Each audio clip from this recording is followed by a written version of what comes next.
ગઈ 6 ફરવરી 2026ના રોજ વડોદરા જિલ્લાના શિનોર પોલીસ સ્ટેશનની અંદર એક ચીટિંગ અને હની ટ્રેપનો કેસ રજીસ્ટર થયો હતો.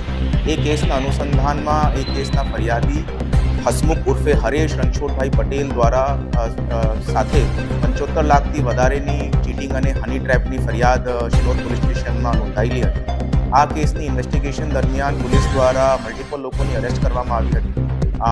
મલ્ટિપલ કેશ અને ગોલ્ડનું સીઝર કરવામાં આવ્યું હતું, જેની અંદર 14 લાખથી વધારે સોનાના જેવરાત પણ પોલીસ દ્વારા સીઝ કરવામાં આવ્યા. આ ક્રાઇમના મળેલ નાણાકીય પૈસાથી આરોપી દ્વારા ભરૂચ જિલ્લાના પાલેજ ખાતે એક ફ્લેટ ખરીદવામાં આવ્યું હતું. તે ફ્લેટને વડોદરા પોલીસ દ્વારા BNSSની 107 કલમ અનુસંધાનમાં જપ્તી કરવાનો હુકમ મેળવવામાં આવ્યો છે.